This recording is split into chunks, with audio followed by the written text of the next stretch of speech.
আশরাফুল ভাই, ওই আশরাফুল ভাই।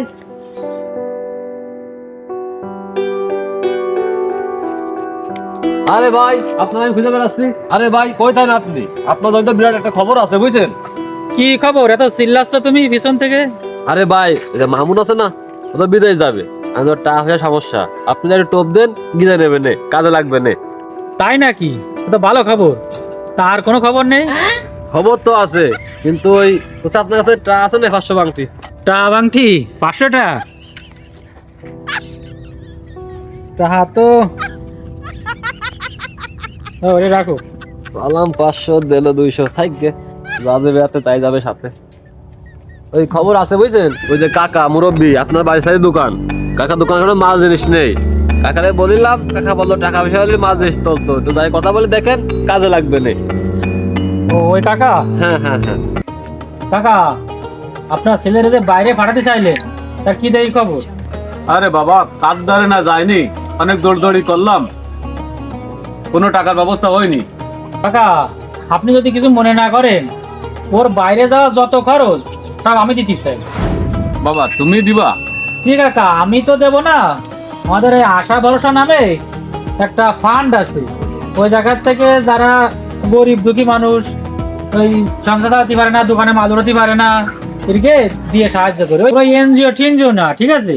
ওই আমাদের একটা ফান্ড আছে আশা ভরসা নামে, ওই ফান্ডের মাধ্যমে মানুষের দিয়ে সাহায্য করি, ঠিক আছে? যাক, তাহলে কি কি লাগবে রে? তেমন কিছু না, বুঝছেন?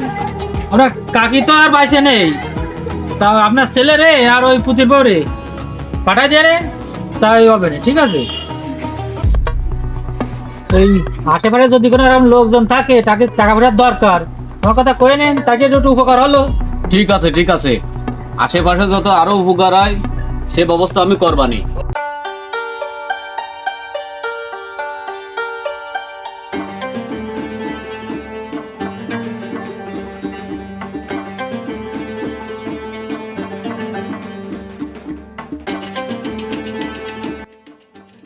এখন তুমি রাখো, ঠিক আছে?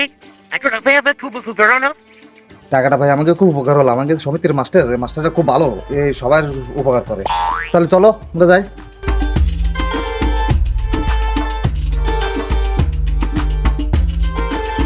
কাকা, দোকানে তো কোনো মাল বাদে কিছুই নেই। বাবা, আমার দোকানে যা আছে মোটামুটি আল্লাহর রহমতে ভালোই আছে।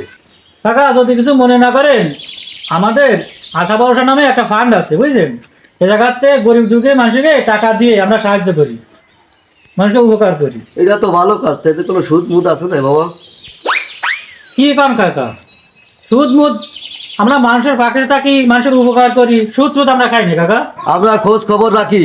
কাকা, আমি ভালোবেসে আপনার একটা অফার দিলাম, আপনি নিলে নেন, না নিলে না নেন।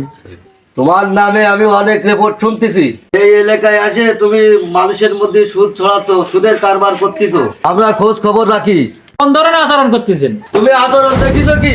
তুমি আমার দোকানে তো সরে যাও, আমি সুদের কারবার করিনি। ইট বাসার আগে আপনি সরে পড়েন, আমরা সব খোঁজ খবর রাখি। এলাকায় এসে সব সুদের কারবার করতেছে, হ্যাঁ, এলাকা সব দূষিত করে ফেলতেছে, সুদের মধ্যে আমরা নেই। আরে ভাই, খবর তো একটা ছিল আজকেরও। আরে ভাই, খবর টবর বাদ দাও, মানে তোমাদের এলাকায় তো সবাই জানিয়ে গেছে এই বিষয়টা। কি বলেন? আমার মনে হয় এই এলাকায় আমার থাকা হবে না, তুমি একটা পরামর্শ দাও, মানে কি করা যায়? বুদ্ধি একটা আছে ভাই, আপনি দিনে মানে বাড়ি ঘরে কাজ করা বন্ধ করে দেন, রাত্রেবেলা ঘরে ঘরে যায় যায় কাজ করেন, তাহলে কেউ টের পাবে না। ঠিক কথা কইছো। আচ্ছা, তাহলে তুমিও একটু খেয়াল রেখে দিই, ঠিক আছে? ভাই, এই দাঁড়া দাঁড়া, আরে এলাকায় যা শুরু হয়েছি, ওই সমিতির মাস্টার আছে না, ওরেও দিবানি, তোরেও দিবানি, তুই এলাকার ছেলে পেলে ভালো হয়ে যা। মানে মানে বুঝলাম না তো আমি। মানে এত বুঝতে হবে না, এলাকায় সুদ ছড়াচ্ছিস আর এলাকার লোকজন ঘুরে দিবি বানাচ্ছিস, বুঝলি? তুই এলাকার ছেলে, তুই ভালো হয়ে যা। আরে ভাই, আপনার গ্রামের মূর্খ মানুষ আপনারা বোঝেন না, আমাকে এনজিওর মাস্টার এলাকায় কোনো দুঃখী মানুষের কত সাহায্য সহযোগিতা করতে বিপদে আপনি টাকা পয়সা দিচ্ছে, ও সুদ ছাড়াচ্ছে, আপনারা দেখছেন নাই, আপনারা সব বোঝেন না, এই জন্য আপনারা উল্টো কথা করেন, তাই না? আপনারা এইভাবে লোন নেবে, এইভাবে না।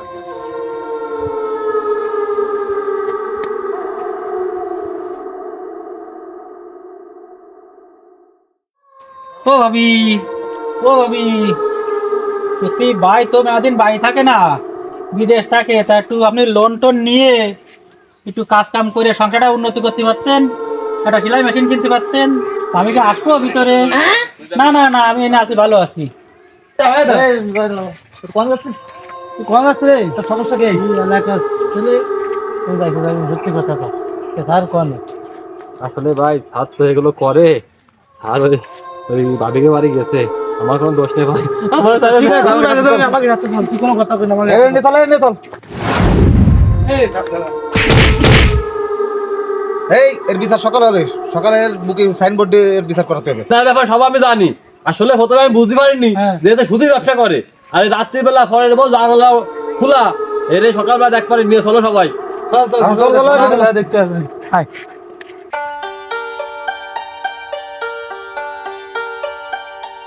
হুজুর, এটা এলাকায় ঘুরতে আছে। আমার রাত্রে আজকে ধরেছি, পরে ধরেছি কালকে। আচ্ছা ঠিক আছে সবাই যা করবেন না, একে বড় এরকম কিছু করছে। আপনি বিচার করেন। আচ্ছা আমিও শুনি। এখন তোমরা থামো থামো, আমি এটা দেখতে। আচ্ছা আশা বল, হ্যাঁ তোমার নাম কি? আশা বল না? আসো বোন। আচ্ছা তোমার তো মাঝে দেখলাম যে এনজোর একটা চাকরি করতে।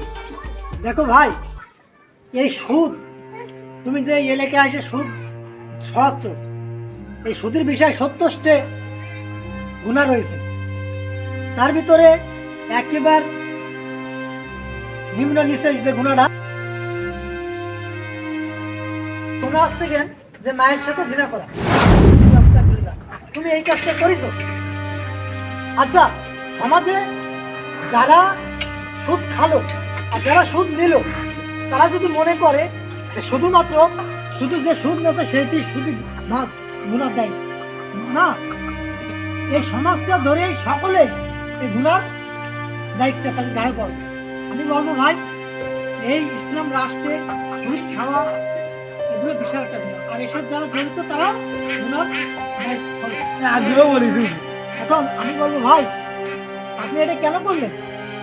ভাই আমার ভুল হয়ে গেছে, আমি আগে জানতাম না এরকম দুধ খাওয়া যায়, এরকম পাপ, এরকম গুণা আমি আগে জানতাম না। আমার ভুল হয়ে গেছে, আপনার সবাই মাফ করে দেন ভাই। এই যে আপনারা ইয়েনদের নাম চালায় যে কোনো সুদ নেই, আমরা মানুষের উপকার করতেছি। আসলে কি ভাই কি উপকার করলেন? এই মহিলাকে বুঝে এই সুদের অংশ আপনি ঢুকে দিচ্ছেন, গরিব অসহায় টাকার দরকার, ফকাত করে তারা টাকা। সমাজের লোকেরা মূর্খ, তারা অতটা জ্ঞানী না, অত বোঝে না, ওরা অল্পেতেই টাকা নিয়ে বসে। তাহলে ভাই আপনারা শিক্ষিত লোক, আপনি এরকম ভুল হয়ে গেছে, আমি আর সুদ খাবো না, আর আমি এই গুনার কাজও পারবো না ভাই, আমার মাফ করে দেন ভাই। আচ্ছা ঠিক আছে, আমরা সবাই যখন তিনি যখন তার সংশোধন করে নিল, নিজেই বুঝতে পারছে, তখন তার বাঁধনটা খুলে দাও। দাও দাও, আপনি যা বলবেন আমি তাই। আচ্ছা খুলে দাও, সে তো নিজের ভুল নিজে বুঝতে পারছে। দাও দাও খুলে এই দাও। কাজ আর করেন না, বুঝলেন?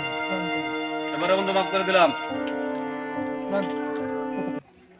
সম্মানিত দর্শক মন্ডলী, মেজানুর এসকে ইসলামিক এর ইউটিউব চ্যানেলের পক্ষ থেকে আপনাদের সবাইকে জানাই আন্তরিক শুভেচ্ছা ও অভিনন্দন। আসলে আমরা ইসলামিক ভিডিও নিয়ে আলোচনা করি এবং ভিডিও শ্যুট করি।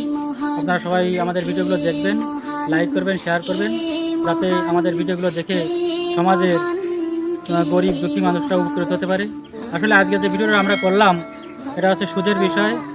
সুদ এমন একটা বিষয়, রাসূল সাল্লাল্লাহু আলাইহি ওয়াসাল্লাম বলেছেন, সুদের 70টি স্তর আছে, তার থেকে সর্বনিম্ন স্তরের যে গুনাহটা, এটা হচ্ছে নিজের মায়ের সাথে জিনা করা। নাউজুবিল্লাহ। আর এই সুদ থেকে আমরা বিরত থাকি, আমরা সুদ নেবও না, আর কোনোদিন কারোকে সুদ দেবও না। আর সুদ যে নেবে, যে লিখবে এবং এর সাক্ষী থাকবে, তিনজন সমান অপরাধী। আমরা সুদ থেকে ফিরে আসি। দর্শক মন্ডলী, আমি একটা কথা বলি যে আমাদের চোখের সামনে এরকম যদি কেউ দেখেন যে সুদ কাজ কর্ম করতেছে, সুদের কাজে জড়িত যাচ্ছে, তারা মূর্খ বোঝে না, আমরা তাদের সচেতন করে দেবো এবং সেটা আমরা বাধা কিন্তু করবো। ঠিক আছে ভাই? তো ইনশাআল্লাহ। আল্লাহ হাফেজ, দেখা হবে আগামী ভিডিও।